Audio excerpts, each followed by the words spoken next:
Please consider liking the video and subscribing. Let's begin. I had a lot of fun making my last Cuphead video, and you all seem to enjoy it, so like I said at the end of that one, most likely I was going to do Inkwell IO3, and well, here we are. If you haven't seen the last video, please go check it out, and then come back to watch this one. Okay, in this one it's going to be much harder to tackle since there are 7 boss stages, so the ranking's going to be a little more complex. But in my last video, I'm going to separate them with each boss, and at the end, I'll grab all the S ranks. If you don't remember, I'm going to be ranking the boss transition animations with the Cuphead grade system. At the end, I'm going to see which one is truly the best, and like in the previous video, I'm going to be picking my favorite death animation from each boss. Everything is in my opinion, of course. Okay, now that that's settled, looks like it's going to be a good day for a swell battle. Let's go.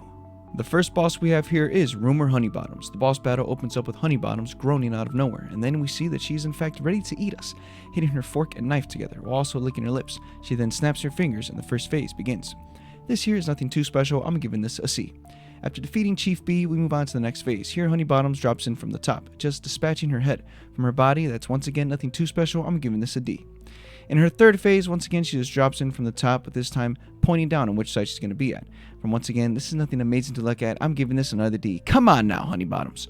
Moving on to her final fourth phase. This is perhaps one of those that I don't expect from this type of boss in terms of theme. Here she drops in and is flipping through pages of some sort of sorcery book. Once she reaches the correct page, she smiles and points, then proceeds to throw the book. Then begins to chant and make a weird noise. Her eyes turn to a black and white mind control spiral. She turns into a giant plane like what? Now come on, you already know this is the best animation of this battle. I'm giving this an A. Now in terms of my favorite death animation in this fight, I'm giving this to Chief B. Now the reason for this is he genuinely looks hurt rubbing his shoulder with his band-aid. I feel bad for the guy. Now, moving on to the next one. On to the next boss, we have Captain Brinybeard. In the beginning of the fight, he starts off by laughing and is in fact feeling bold because we can in fact start damaging him before he starts shooting at us with his octopus.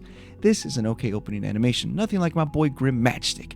I'm giving this a C. On the second phase, he begins to call out to the sea and creatures from the water try to help him. This one is that it's really fast, he puts a wooden leg on the boat and just whistles. Nothing really happens, insanely simple, I'm giving this a D.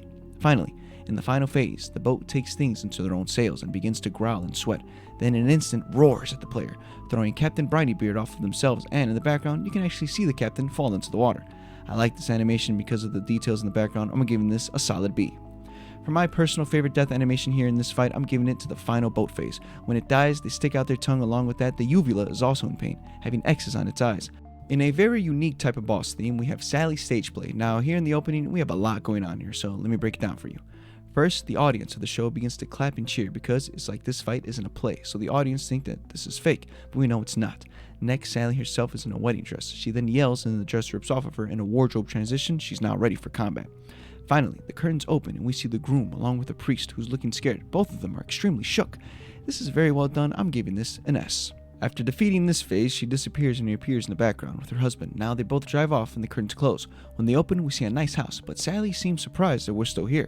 She points at us in anger and then the phase begins. This one is also not bad, but not as complex as the first. I'm giving this one a solid B. In her third phase, once again the curtains close and she comes down as a type of god, but as a cardboard set piece. This one is the most lackluster of the battle. I'm giving this one a D. After defeating this phase, we go into the final fourth phase, where she is quote-unquote dead, celebrating the end of the show, but the fight isn't over for us. We defeat her and the boss ends. For this animation, I'm giving it a C. As for my favorite death animation in this fight, I'm giving it to the second phase, where she dies and begins to float because the husband in the background is seen crying. He's really sad that she died. Plus, I like how you can see the wires pull her up and off screen. Really good boss, detail-wise. Moving on to the next one. Halfway to the Inkwell, and next we have Werner Werman, who's I'm guessing a rat. In the opening of the match, Werner is seen grabbing a cigar from his pocket and his machine that he's in lights it for him. Then he proceeds to go inside his makeshift tank. This is very cool, I'm giving this a B.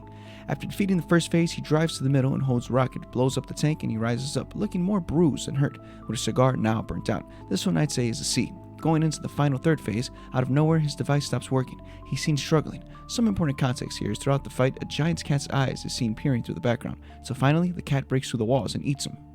I really am a big fan of this animation because of how close the cat's face gets to the screen, even when you see Werner looking scared before he's about to get eaten. I'm giving this one an S. Really nice. And as for my favorite death animation, of course it has to be the final animation, where we find out that the cat wasn't even a real cat, but in fact a mech. The faceplate falls off and we see Werner stunned and still trying to operate it. Also, the different controls and nodules have great detail to them. Really well done on this one. Moving on to everyone's favorite boss and probably the hardest of this Inkwell, we have Dr. Kahl's robot. Aesthetically, this is a very cool boss. I just love the way this whole fight looks. The battle starts and we see Dr. Kahl, who's looking maliciously at Cuphead, and he goes into the mind of the robot. Then the robot chews gum and makes a bubble out of it, and boom, the battle begins. I like this opening animation. The gum is kind of random but funny. I'm giving this a B. When defeating this phase, he turns his head and his body falls. What's cool is you can see the outline faceplate of the robot. A very cool detail here that I didn't even notice until that right now. I love these types of details. Because of that, I'm giving this another B. After this phase, the head flies off screen and Dr. Kahl reemerges. Both the robot and him are looking shocked. In this boss's hardest and most annoying phase, he then proceeds to pull out a diamond from the robot's mouth, and both of them seem really amazed by the diamond. I like this animation here. It's an S rank for sure. Very cool. As for the best death animation here, it's once again the final phase. It has a lot going on here. First, after initially defeating him, the robot lets out a lot of smoke and blows off all the clothes off of Dr. Kahl. The robot looks extremely tired and beaten. Dr. Kahl is confused and dazed. I'm a huge fan of complex animation. So cool. Onto perhaps the boss a lot of people simp for, me, Cala Maria, in this Inkwell's second plane boss fight. The battle starts off with her seemingly being kinda angry, gritting her teeth, but as soon as she turns to us, she smiles and starts batting her eyes at Cuphead. For this, it is simple animation, but in terms of her lore, it makes sense, so I'm giving this a B. On the second phase, a lot happens here. 2 electric eels rise from the sea and bite onto her side. She seems scared and shocked. They bite her, and in pain she screams. Here we can see her skeleton react, as well as while this is happening, her skin changes, her eyes change, and in great detail here is the dead squid on her head actually comes to life, but only the tentacles. This is truly amazing. This is a grade S for sure. Finally, for her last phase, her entire torso gets turned into stone and her head detaches from her body.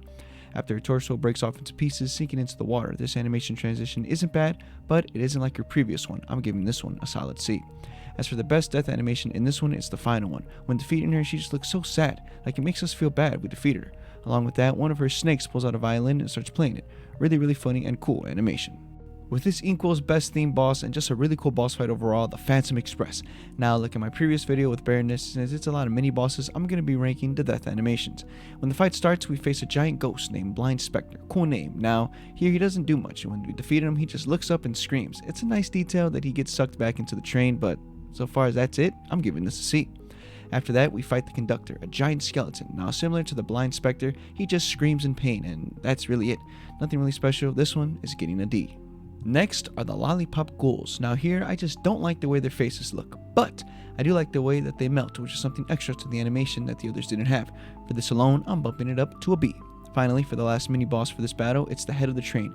Here, it loses one of its teeth and starts to fumble. Also, the once fire and red beating heart is now broken and lacks color. It's not bad, definitely better than some of the other ones we've seen, so I'm giving this one a grade of a C. That is every single boss animation transition ranked for Inkwell IO3. Now, let's see which ones were ranked the highest. Here, we have the following. Out of these 4, I'd say that the best transition animation here, in my opinion, is sadly Stageplay. Now, this was a really tough choice to make. It's just that so much happens in the span of like 4 seconds. Don't get me wrong, any of these could have been the best. It's just that I really like the details in this one. With the background, the crowd, it really does tell a story like a play. As for the worst ranked one here, it was a tie between Captain Brinybeard and the Conductor. In my opinion, I'm giving it to Captain Brinybeard. He does nothing but just plop his wooden leg and whistle. Come on now. Once again, this is just my opinion. If there's some out here that you thought deserve more love, please write down below in the comments. And just because I rank an animation low does not mean I think it's bad. The great people over at MDHR are really great animators. If I had all the time in the world, I could never make animations as good as them. And I will most likely do a third part of this with King Dice and the Devil. So, please like the video and subscribe. Please take care of yourself and peace out.